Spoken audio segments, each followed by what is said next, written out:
দুদিন আগে খালেদ মহিউদ্দিন আমাকে তার একটা শোতে বলছিলেন যে আমি গুপ্ত আওয়ামী লীগ কিনা, এটা দেখলাম খুব ভাইরাল হয়েছে। ভাই আমি গুপ্ত সুপ্ত কিছুই না, আমি খুবই প্রকাশ্য সাদাকে সাদা কালোকে কালো বলা মানুষ। এখন আবার পুরো পাশার দান ঘুরে গেছে, এখন আমি হয়ে গেছি শেখ রুমিন, এখন আমি হয়ে গেছি ফ্যাসিস্ট। মানে ইটস আ হিলারিয়াস কান্ট্রি। এই যে আমি কথাগুলো বললাম একটাও কিন্তু আওয়ামী লীগকে স্ট্রেংথেন করবে না, কিন্তু আপনার অ্যাক্টিভিটিস, হ্যাঁ আপনি আজকে জামাতের ছত্রছায়ায় বা বিএনপির ছত্রছায়ায় বা সরকারি দলের ছত্রছায়ায় বসে আপনি যে আকাম কুকাম কুকর্মগুলো করে দেশের মানুষের নাভিশ্বাস উঠায় ফেলতেছেন, এগুলা কিন্তু আওয়ামী লীগের পথ সুগম করবে। সো যদি আওয়ামী লীগকে আসার পথ কেউ করে দেয় সেটা আপনারা। বর্ষিয়ান রাজনীতিবিদ মেজর ফখরুল ইসলাম আলমগীর এমন একজন ব্যক্তি, দল মত ভিন্ন মত থাকতেই পারে রাজনীতিতে, কিন্তু ওনাকে শ্রদ্ধা করেন না এমন মানুষ আসলেই পাওয়া দুষ্কর। এবং আমি যেটা দেখছিলাম সামাজিক যোগাযোগ মাধ্যম ঘুরে, যে মোটামুটি সকলেই চাচ্ছেন যে উনি যেন প্রেসিডেন্ট হন। সো ওনাকে আগাম শুভেচ্ছা জানাচ্ছি যে উনি হয়তো আমাদের পরবর্তী রাষ্ট্রপতি হতে যাচ্ছেন। অদ্ভুত প্রশ্ন দিয়ে শুরু করি। 17 বছর যে দলের জন্য লড়েছেন সেই দলের দরজা আপনার জন্য বন্ধ হয়ে গেল, অথচ সেই মুহূর্তে আপনি বললেন আমার সামনে দীর্ঘ রাস্তা, বাধা থাকবে, চ্যালেঞ্জ থাকবে, কিন্তু এই যে দীর্ঘ রাস্তায় আপনার গন্তব্য কি একটি নতুন রাজনৈতিক প্ল্যাটফর্ম নাকি এমন একটি রাজনৈতিক অবস্থান যেখানে কোনো দলের পরিচয় আপনাকে আর সংজ্ঞায়িত করবে না? আপনাকে অসংখ্য ধন্যবাদ। আমার রাজনীতিবিদ হয়ে ওঠার একটা যাত্রা, এই যাত্রা শুরু হয়েছিল 2013 সাল থেকে এবং এই যাত্রা এখনো অব্যাহত আছে এবং আমার ধারণা আমৃত্যু এই যাত্রাটা আমার থাকবে। একটা পদ কিংবা একটা সরকারি পদ, যেটাকে বলে মন্ত্রিত্ব বা এমপি যাই বলেন আপনারা, প্রধানমন্ত্রী, এটা হচ্ছে অনেক বেশি গুরুত্বপূর্ণ আমার কাছে একজন রাজনীতিবিদ হয়ে ওঠা। যেটা আমি মৌলানা ভাসানীর হিস্ট্রি পড়তে গিয়ে দেখেছি, যেটা আমি গান্ধী হিস্ট্রি পড়তে গিয়ে দেখেছি, যেটা আমি সিআর দাসের হিস্ট্রি পড়তে গিয়ে দেখেছি। আমি আসলে একজন রাজনীতিবিদ হয়ে উঠতে চাই, যে মানুষটা মানুষের কথা বলবে। তো আমার কাছে মনে হচ্ছে যে এই যাত্রাটা কঠিন, নিঃসন্দেহে কঠিন, এবং অনেক বেশি বাধা বিঘ্ন মধ্যে দিয়ে যেতে হয়, কিন্তু তারপরে যখন দিন শেষে খুব সাধারণ মানুষ, একেবারেই সাধারণ মানুষ, যিনি কোনো রাজনীতি করেন না, কোনো দল করেন না, কিংবা একজন বিশ্ববিদ্যালয়ের ছাত্র যিনি হয়তো সরাসরি রাজনীতির সঙ্গে একেবারেই যুক্ত না কিন্তু রাজনীতি সচেতন, তারা যখন আমার কাছে আসেন, তাদের ভালোবাসা ব্যক্ত করেন, আমার কাছে মনে হয় এক জনমে এটা অনেক বড় পাওয়া। দেখুন, ক্ষমতার সঙ্গে ভয়ে যুক্ত থাকে আর দরবারের বাইরের মানুষের সঙ্গে ভালোবাসা যুক্ত থাকে। তো আমার কাছে ভয়ের চেয়ে ভালোবাসা সবসময় গুরুত্বপূর্ণ মনে হয়েছে, এবং আমার কাছে মনে হয়েছে যে একবারই ভালোবাসাটা যদি কেউ পায়, তার পক্ষে আসলে ক্ষমতার জায়গায় যাওয়াটা এই ভালোবাসাকে উপেক্ষা করে কঠিন। জি, আপনি বলেছেন বিএনপির দুঃসময়ে আপনি দলের পাশে ছিলেন, এখন বিএনপি ক্ষমতায় আর আপনি দল ছাড়া। সবচেয়ে কঠিন রাজনৈতিক ব্যাখ্যাটি যদি আমি দাঁড় করাই, তাহলে দলের প্রয়োজনের সময় আপনি ছিলেন, কিন্তু ক্ষমতার সময় আপনার প্রয়োজন ফুরিয়ে গেল। এই ব্যাখ্যাটিকে আপনি কিভাবে দেখেন? এটা তো আপনি দিয়ে দিলেন যে দুঃসময় প্রয়োজন ছিল, সুসময়ে প্রয়োজন শেষ সেখানে কোনো হয়ে গেল। আক্ষেপ আছে আপনার? একদম না, একদম না। এবং আমার কাছে সবসময় মনে হয় যে আপনাকে যদি সংসদ সদস্য হতে হয়, সেটা সরকারি দলের সংসদ সদস্য হয়ে আসলে আপনার ঝিমানো ছাড়া পার্লামেন্টে তেমন কোনো কাজ নেই। সংসদ সদস্য হতে হলে এবং কোনো দায়িত্ব ছাড়া, মানে মন্ত্রিত্ব ছাড়া যদি হতে হয়, সেটা সবসময় বিরোধী দলে থেকে হতে হবে আপনাকে। আপনার রাজনীতিবিদ হয়ে ওঠাটা কিন্তু সবসময় বিরোধী দলে থেকে হয়, সরকারে থেকে কখনো রাজনীতিবিদ হওয়া যায় না। কিন্তু আপা, আপনি সবসময় একটি প্রশ্ন রেখেছেন, কয়েকবারই আপনি বলবার চেষ্টা করেছেন যে আপনাকে বলতে দেওয়া হয় না, বা সেই কারণে আপনাকে সময় চাইতে গেলে হয়তো একটি সমস্যার মধ্যে পড়তে হচ্ছে। সেক্ষেত্রে কি আপনার মনে হয় যে আসলে কোনো দলের হলে আপনার ভালো হতো? না, এই সামান্য 1 মিনিট 2 মিনিট 5 মিনিটের জন্য কোনো দলের হওয়াটা খুব গুরুত্বপূর্ণ না। আমি যদি পার্লামেন্টে কথা বলতে না পারি দুঃখজনক, কিন্তু আমি তো এখানে আপনাদের সাথে কথা বলছি।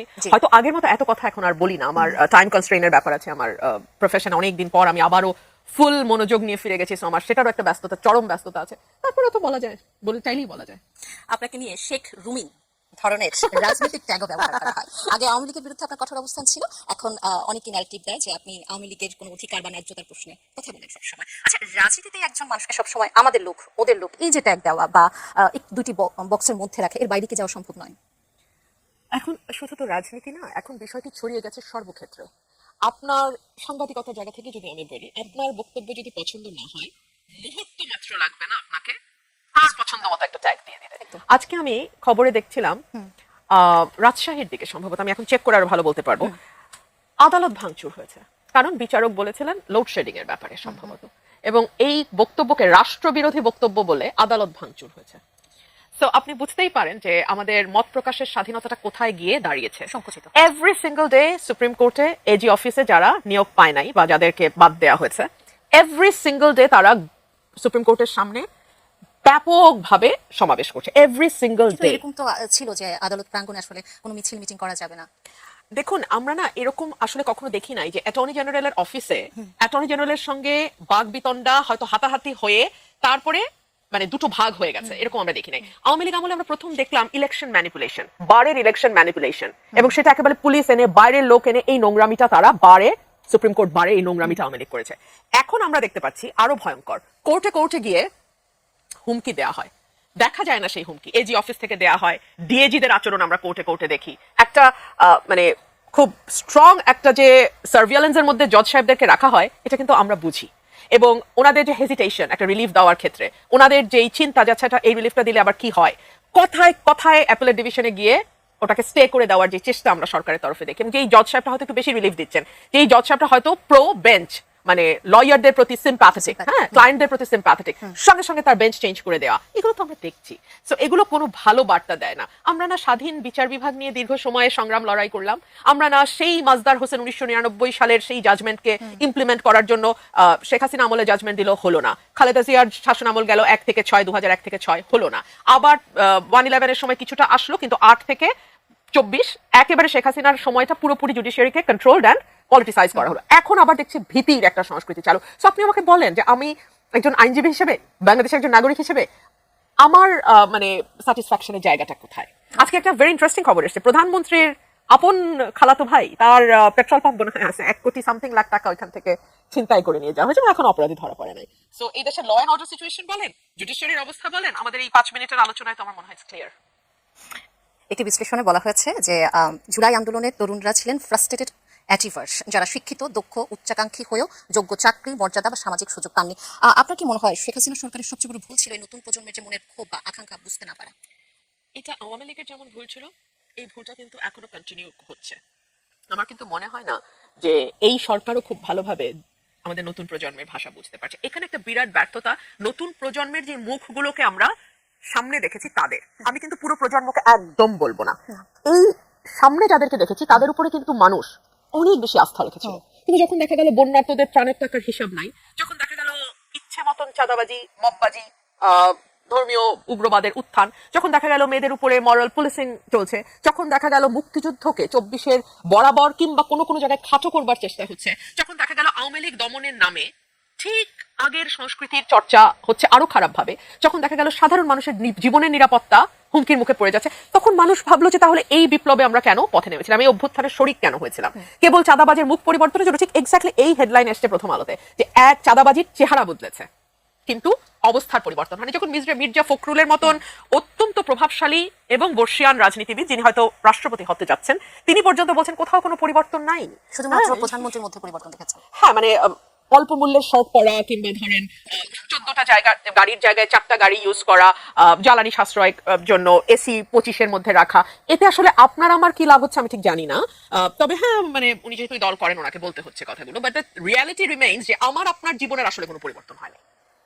হ্যাঁ, আমার আপনার জীবনের কোনো পরিবর্তন হয়। একজন দর্শক আছেন ফোনে। জি দর্শক, আপনার নাম বলে আপনার প্রশ্ন। ফোনটি কেটে গেছে, পরবর্তীতে নিশ্চয়ই আপনি আবার ফোন করবেন। যখন মুক্তিযুদ্ধ 24-এর কথা আসে, একটি প্রশ্ন আপনাকে করতেই হবে, সেটা হলো রাজশাহী বিশ্ববিদ্যালয়ে জুলাই গণঅভ্যুত্থান নিয়ে যেত একটি চিত্র প্রদর্শনীতে 71 ও 24-কে দাড়ি পাল্লা দুই পাশে রাখা হয়েছে, যেখানে 24-এর পাল্লাটা ভারী দেখানো হয়েছে।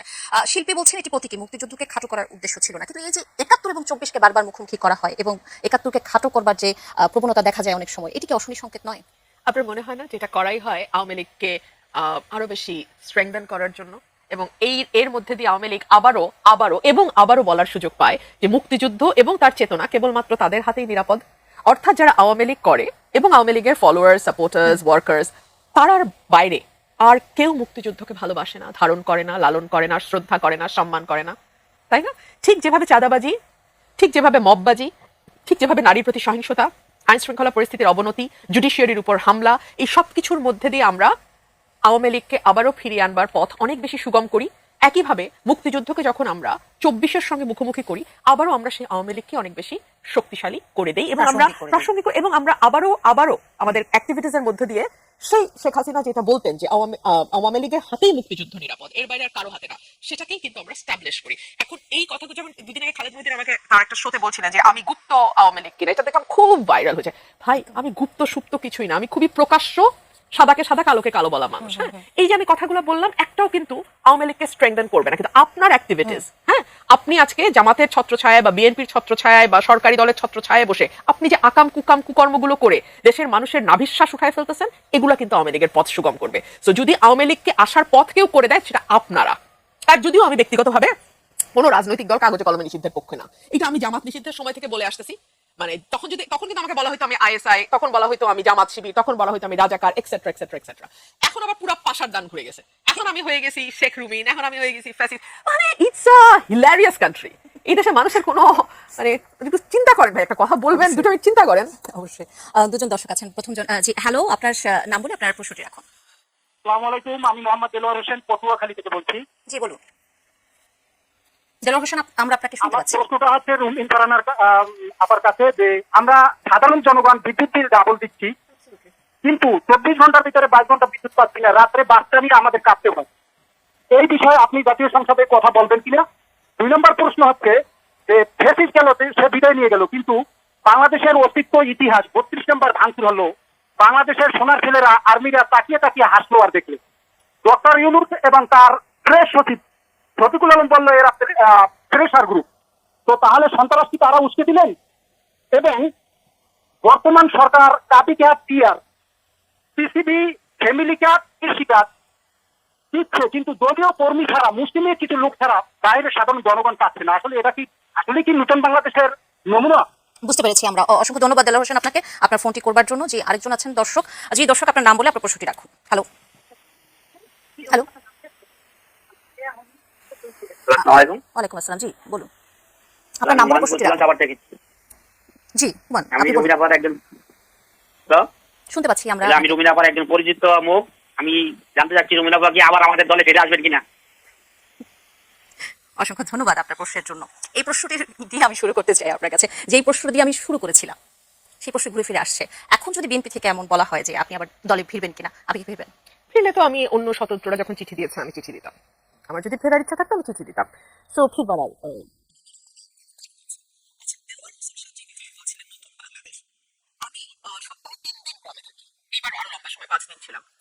যাদের বাসায় আইপিএস নাই তারা কিন্তু বুঝতে পারে লোডশেডিং কাকে বলে, কত প্রকার ও কি কি। 10 থেকে 12 ঘন্টা, সামটাইমস ইভেন মোর কারেন্ট থাকে না।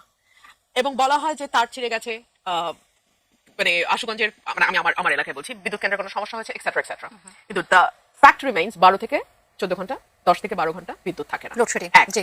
2 হচ্ছে ফ্যাক্ট রিমেইনস মানুষের 2 গুণ 3 গুণ 4 গুণ পর্যন্ত বিদ্যুৎ বিল গত 2 মাসে বেশি এসেছে। এখন পর্যন্ত সরকারের তরফে আমরা কোনো জবাব শুনি নাই। ফ্যাক্ট রিমেইনস 2001 থেকে 2006 যিনি বিদ্যুৎ প্রতিমন্ত্রী ছিলেন এবং যার কারণে সরকারকে ভয়াবহ ইমেজ সংকটে পড়তে হয়েছে, সেই মন্ত্রী ইকবাল হাসান মাহমুদ টুকুকে এখন ফুল মিনিস্ট্রি দেওয়া হয়েছে। ফ্যাক্ট রিমেইনস এই মন্ত্রী জ্বালানি তেল যখন ভয়াবহ সংকট চলছে, এই লোক প্রতিদিন সংসদে দাঁড়ায় বলছে কোনো সংকট নাই জ্বালানি তেলের। এই লোক প্রতিদিন সংসদে দাঁড়ায় বলছে আমাদের উদ্বৃত্ত তেল আছে। এই লোক প্রতিদিন বলেছে জ্বালানির দাম বাড়বে না। এরপরে যখন ঠিকই 125 টাকার অক্টেন 145 টাকা হলো, অমনি আমরা দেখলাম লাইন গায়েব হয়ে গেল। এই লোক যখন ফুল মিনিস্টার তখন একবার যেমন জ্বালানি তেলের সংকট হলো, এরপর আরম্ভ হলো গ্যাসের সংকট। এবং এমনই গ্যাসের সংকট যে গত 15-20 দিন কোনো চুলা জ্বলে নাই। আমি ঢাকার এলিফ্যান্ট রোডে থাকি, 15 দিন কোনো চুলা জ্বলে না। আমি মাটির চুলা রান্না করেছি এবং এরপর আমি সিলিন্ডার খেয়েছি, কারণ আমার বাসা পুরনো বাসা, এখানে গ্যাস লাইন আছে। এই গ্যাস লাইনে তো গ্যাস ছিলই না, আমাকে সিলিন্ডারে গ্যাস ইউজ করে চলতে হচ্ছে। রিসেন্ট 2-3 দিন হলো গ্যাস এসছে এবং সরকার বলেছে যে একটি সমস্যা হয়েছে, আপনি জানেন। অ্যাবসলিউটলি। কিন্তু আমার প্রশ্ন হলো, সমস্যা গ্যাস বিদ্যুৎ এগুলো হচ্ছে মানে একেবারে ভয়াবহ প্রয়োজন। আমি আমার বাসার প্রয়োজনের কথা বলছি না। যেই ফ্যাক্টরিটা বন্ধ হয়ে গেল, যেই ফ্যাক্টরি থেকে 500 সামথিং লোক ছাঁটাই হয়ে গেল, এই খবর তো আপনারা নিশ্চয়ই দেখেছেন যে কিছু কারখানা লোক ছাঁটাই করে দিয়েছে, কারণ তাদের প্রতি সেকেন্ডে উৎপাদন ব্যাহত হচ্ছে। এই মন্ত্রীর কারণে 1 থেকে 6 সরকার ডুবেছিল। এখন আমি দেখি এই মন্ত্রী, যাকে খাম্বা মন্ত্রীও বলা যায়, এই খাম্বা মন্ত্রী এখন বলতেছেন বসুন্ধরার মতো কিছু অলিগার্কের হাতে তেলের এটা তুলে দেবেন, বিপিসি কে সরিয়ে এটা বেসরকারি খাতে উনি দিয়ে দেবেন। উনি সামলাতে পারবেন? কিছু অলিগার্ক আওয়ামী লীগ পুষেছিল এবং আওয়ামী লীগকে তার প্রাইস পে করতে হয়েছে। এবং আপনাকে মনে রাখতে হবে, অলিগার্ক পুষতে গিয়ে আওয়ামী লীগ কিন্তু অন্তত সংকট সামাল দিয়েছিল। 2001 থেকে 6 যে ভয়াবহ বিদ্যুৎ সংকট, আপনার আমার দুজনেরই কিন্তু যথেষ্ট বয়স হচ্ছে ওই সময়টা মনে রাখার। হ্যাঁ, আমরা কেউ ভুলে গেছি বিষয়টা তেমন না। সো এই 1 থেকে 6 যে ভয়াবহ সংকট তৈরি হচ্ছিল, আমরা তো দেখলাম যে 8 হাসিনা ক্ষমতায় আসার পরে কুইক রেন্টালের মাধ্যমে হ্যাঁ বিদ্যুৎ বিল অনেক বেশি আসছে, কিন্তু অ্যাটলিস্ট ওই লোডশেডিং থেকে মানুষ বাঁচছিল। সরকারের আজকে যদি আমি বলি, এই যে কুইক রেন্টালের হাজার হাজার কোটি টাকা আমাদের গচ্চা, এটার পিছনে তো এর আগের সরকারের ব্যর্থতা নাই। আগের সরকার যদি এরকম ভিজিবলি ফেল না করতো, তাহলে তো আওয়ামী লীগকে ক্ষমতায় এসে এইভাবে যথেচ্ছ দুর্নীতি করে নিজস্ব লোকদেরকে কুইক রেন্টাল দিয়ে এই 15 বছর এত টাকা ইনকামের সুযোগ দিতে পারতো না। এখন শুনি এই খাম্বা মন্ত্রী ইকবাল হাসান মাহমুদ টুকু তিনি নাকি বেসরকারি করে দেবেন তেল। আপনি আমাকে বলেন, সিলিন্ডারের দাম গ্যাস বলেছিল যে সরকার নির্ধারণ করবে 1800 টাকার সিলিন্ডার কত টাকা দিয়ে কিনতে হয়। তেল পারবে সরকার নিয়ন্ত্রণ করতে, এবং যখন যেই মুহূর্তে তেলের দামটা বেসরকারি খাতে চলে যাবে, তাদের নিয়ন্ত্রণে চলে যাবে তেল, সেই মুহূর্ত থেকে আপনি মনে রাখবেন বাংলাদেশের ব্যবসা বাণিজ্য থেকে শুরু করে সাধারণ মানুষের জীবন পর্যন্ত পুরোপুরি জিম্মি হয়ে যাবে, সরকার জিম্মি হয়ে যাবে কয়েকটা গ্রুপের হাতে। সরকারের পক্ষ থেকে বলা হচ্ছে যে 10 বছর মেয়াদী জ্বালানি খাতকে নিয়ে তারা দীর্ঘমেয়াদী পরিকল্পনা করছেন। সেই পরিকল্পনা আপনি কি মনে করেন যে সেটি কত বাস্তবায়িত হবে? আমি জানি না সরকার কি পরিকল্পনা করছে, কারণ আমরা তো আসলে খুবই সরকার প্রধানের মুখ থেকে তো আমরা রোজি অ্যান্ড ফ্লাওয়ারি কথাবার্তা ছাড়া কোনো কাজের কথা তো আসলে ওভাবে শুনি না। তো আমি বলতে পারবো না সরকারের কি পরিকল্পনা। আমাদের বিদ্যুৎ মন্ত্রী কি কিছু বলেছেন যে তাদের কি পরিকল্পনা? আমি জানি না তাদের জ্বালানি নিয়ে কি সেক্ষেত্রে পরিকল্পনা। এই প্রশ্ন যখন আসে তখন 180 দিনের একটি চ্যালেঞ্জ ছিল বর্তমান সরকারের। সেই 180 দিনের চ্যালেঞ্জে বিভিন্ন মন্ত্রণালয়ের যারা দায়িত্বপ্রাপ্ত রয়েছেন তাদের জন্য কতটুকু চ্যালেঞ্জিং হবে, বিশেষ করে যদি এটাকে আপনি ধরেন? 180 দিন নিয়ে আছে। আমি একটা নিউজ আজকে দেখতে দেখতে আসছিলাম, পুরোনো নিউজ, এটা আমি সংসদে কথা বলেছি। 100 দিনের খতিয়ান, 100 দিনের রিপোর্ট টিআইবি বলছিল 605 জন খুন 100 দিনে বিএনপি রিপোর্টেড, 3500-র উপরে নারী নির্যাতন, ধর্ষণ এরকম কাছাকাছি 2-2,500। তো এই হলো সরকারের খতিয়ান। চুরি ছিনতাই মানে একেবারে দৃষ্টিকটুভাবে বেড়েছে। এটা ছিল তাদের আইন শৃঙ্খলার রিপোর্ট। এবার আসেন বিদ্যুৎ জ্বালানি খাত, কারণ এগুলো খাতগুলো খুব গুরুত্বপূর্ণ খাত। বিদ্যুৎ জ্বালানি খাতে আসেন, বিদ্যুৎ থাকে না 10-12 ঘন্টা, বিল আসে ডাবল ট্রিপল, গ্যাস নাই দীর্ঘ সময়। গ্যাসের মানে আমার ধরুন আশুগঞ্জ সার কারখানা, সংসদে দাঁড়িয়ে এই মন্ত্রী, আটার ব্যর্থ মন্ত্রী, যিনি এর আগের সরকারকে 1 থেকে 6 বিএনপিকে ডুবাইছিলেন, তিনি বলতেছেন যে আশুগঞ্জে নাকি তিনি গ্যাস দেবেন, সংসদে ওয়াদা করছিলেন আমার প্রস্তাবের প্রেক্ষিতে। 1 মাস মধ্যে তার 30শে মের মধ্যে গ্যাস দেওয়ার কথা, যখন গ্যাস হয় না আমি আবার দাঁড়ালাম সংসদে। আমি যখন বললাম উনি বললো না এটা চাইলেই দেওয়া যায় না, এক্সেট্রা এক্সেট্রা। মাননীয় স্পিকার ওনাকে সাবধান করলেন যে আপনি সংসদে যা বলবেন সেটা ডেটার ভিত্তিতে জেনে শুনে তারপরে ওয়াদাটা করবেন। আপনার ইচ্ছা হলো আর পল্টন ময়দানের মতন ওয়াদা দেওয়া শুরু করলেন, you cannot do that. But that's what that minister did. এবং তাকে তো কোনো জব দিতে আওতায় আনা হয় নাই। সড়কের কথায় আসেন, যেই মন্ত্রী প্রথমবার কথা বলে ধরা খাওয়া পড়ার কথা বলেন না, তিনি বললেন চাঁদাবাজি সমঝোতার ভিত্তিতে হচ্ছে, বিসমিল্লাহ। এরপরে তারপর উনি মুখে তালা লাগাই দিলেন। কিন্তু দুইটা ঈদে তার পারফরমেন্স দেখেন। ফ্যামিলি কার্ড দেয়া হচ্ছে বিএনপির নেতা কর্মী, আত্মীয় পরিজন, বন্ধু বান্ধব, কাজের লোক সবাইকে। বিরোধী দলের যে জায়গাগুলো, সেই জায়গায় টিআর কাবিখাত বরাদ্দ থেকে শুরু করে উন্নয়ন প্রকল্প বরাদ্দ বন্ধ, টোটালি বন্ধ। এবং যেই জায়গাগুলোতে সরকারি দলের এমপি নাই সেখানে ওনারা ওনাদের প্রাইভেট কি বলে ওই সংরক্ষিত মহিলা এমপিদের দিয়ে ওনারা মাতব্বরি করাচ্ছেন। এইটুকু